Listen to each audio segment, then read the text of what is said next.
Halo semuanya, welcome back in my YouTube channel. Jadi di sini aku akan menjelaskan lagi materi mata kuliah Bahasa Indonesia yang kedua yang berjudul Ejaan Bahasa Indonesia. Pasti kalian mau tahu kan apa itu materi dari yang akan aku bahas hari ini. Check this out. Jadi yang pertama itu dari Ejaan Bahasa Indonesia, pertama yaitu ada penulisan kata.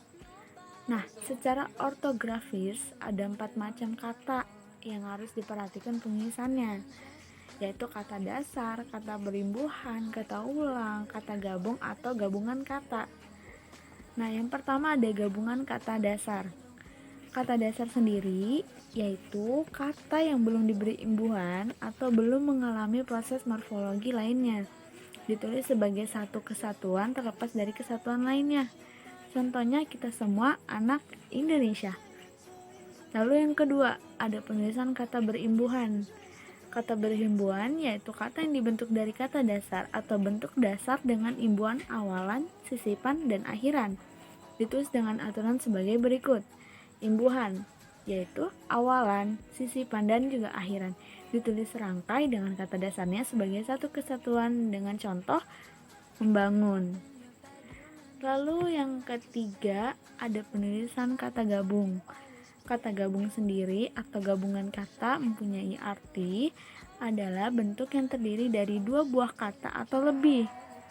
Aturan penulisannya tuh ada nih. Yang pertama, kata yang membentuk gabungan kata ditulis terpisah dengan yang lainnya. Contohnya kantor pos, buku pelajaran bahasa Indonesia. Itu semua terpisah. Nah, tapi itu menjadi satu gabungan kata gitu. Lalu yang kedua, ada gabungan kata yang sudah dianggap sebagai sebuah kata ditulis serangkai menjadi satu.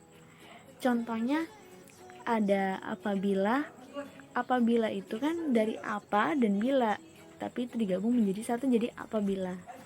Lalu yang ketiga, kalau salah satu unsur dari gabungan kata itu biasanya unsur pertama tidak dapat berdiri sendiri serangkai sebuah kata. Contohnya antar kota. Antar kota itu kan bukan dipisah dengan spasi tapi digabung. Lalu yang terakhir itu untuk menghindarkan salah baca atau salah pengertian nih, maka diantara unsur-unsur gabungan kata itu tidak boleh diberi garis penghubung. Contohnya buku sejarah baru. Kita masuk ke kata serapan. Kata serapan ini sendiri adalah kata yang berasal dari bahasa asing yang sudah diintegrasikan ke dalam suatu bahasa dan diterima pemakainya secara umum. Ada kata serapan dalam bahasa Indonesia nih. Nah, dalam perkembangannya, bahasa Indonesia sendiri mengambil unsur kata dari bahasa lain, seperti bahasa daerah atau bahasa asing. Nah, sudah banyak kosakata dari bahasa asing dan daerah yang digunakan dalam bahasa Indonesia. Terlebih dahulu kata-kata itu disesuaikan dengan kaidah yang berlaku dalam bahasa Indonesia, baik itu di dalam hal pengucapan ataupun penulisannya juga. Nah, kata-kata seperti inilah yang dinamakan dengan kata-kata serapan. Lalu ada juga nih dampak dari penggunaan kata-kata serapan. Nah, salah satu dampak positifnya penggunaan kata-kata serapan ini, masyarakat sendiri lebih bangga menggunakan kata-kata serapan karena dinilai lebih modern. Nah, para remaja juga senang memakai kata atau istilah asing agar dikatakan remaja gaul atau lebih gaul. Nah, lalu juga ada dampak positif lainnya nih, yaitu pengucapan kata-kata serapan lebih singkat daripada pengucapan kata-kata bahasa Indonesia seperti kata diskon yang dalam bahasa Indonesianya itu potongan harga. Oke, lanjut. Sekarang ada kaidah penyesuaian ejaan unsur bahasa asing. Nah, jadi dalam kaidah penyesuaian ejaan unsur serapan dari bahasa asing ke dalam bahasa Indonesia itu yang pertama ada o, e. Dalam bahasa Yunani menjadi e. Contohnya oesterogen menjadi esterogen. Lalu yang kedua ada eonologi menjadi enologi. Yang kedua ada kh. Dalam bahasa Arab tetap kh. Contohnya khusus. KHUS khusus tetap menjadi khusus.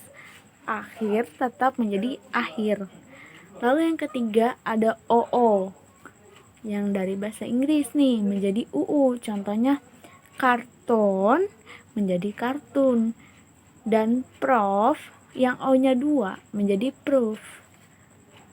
Nah, lalu sekarang kita akan masuk ke dalam materi huruf kapital dan miring. Huruf kapital ini sendiri atau sering disebut dengan huruf besar adalah huruf yang berukuran dengan dan berbentuk khusus, lebih besar daripada huruf biasanya. Nah, biasanya juga digunakan sebagai huruf pertama kan, dari kata pertama dalam kalimat. Nah, tidak mungkin kan kalian gak akan tahu apa itu huruf kapital. Nah, aturan-aturan penggunaan huruf kapital ini ada juga nih aturannya. Jadi yang pertama, itu huruf kapital digunakan di awal kalimat. Contohnya, masyarakat kini mencari makanan yang serba praktis. Lalu yang kedua, aturannya huruf kapital digunakan pada huruf pertama petikan langsung. Contohnya, selain rasanya enak, persiapannya juga cukup praktis. Chicken nugget bisa dibeli supermarket, kita tinggal goreng saja, ucap Nyonya Lina Karlina. Lalu yang ketiga nih, aturan ketiga, ada huruf kapital digunakan dalam ungkapan atau kata yang berhubungan dengan kitab suci atau Tuhan. Contohnya, Tuhan yang Maha Penyayang. Jadi kata depannya itu berhuruf besar semua. Jadi kita lanjut. Materi selanjutnya ada pemakaian tanda baca. Nah, yang pertama kita akan bahas tanda titik nih. Tanda titik ini sering dipakai pada akhir kalimat yang bukan pertanyaan atau seruan. Terus, tanda titik ini juga dipakai di belakang angka atau huruf dalam satu bagian ikhtisar atau daftar. Lalu yang ketiga, tanda titik juga dipakai untuk memisahkan jangka jam, menit, detik yang menunjukkan waktu. Lalu yang keempat, ada tanda titik dipakai dalam daftar pustaka di antara nama penulis, judul tulisan yang tidak berakhir dengan tanda tanya atau tanda seru, dan juga tempat terbit. Yang terakhir, tanda titik dipakai untuk memisahkan bilangan ribuan atau kelipatannya menunjukkan jumlah. Kita masuk ke tanda koma. Tanda koma dipakai di antara unsur-unsur dalam suatu perincian atau pembilangan.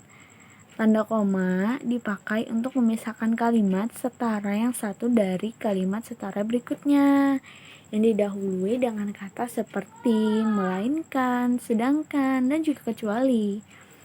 Lalu juga tanda koma ini dipakai untuk memisahkan anak kalimat dari induk kalimat jika anak kalimat itu mendahului induk kalimatnya.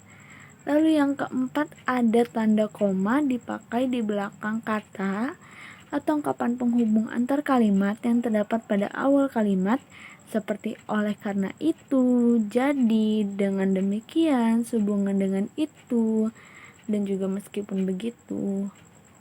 Lalu yang kelima, ada tanda koma dipakai untuk memisahkan kata seru seperti oh, ya, wah, aduh, kasihan. Tuh. Dan yang terakhir, ada tanda koma dipakai untuk memisahkan petikan langsung dari bagian lain dalam kalimat. Sekarang kita akan bahas tanda titik koma.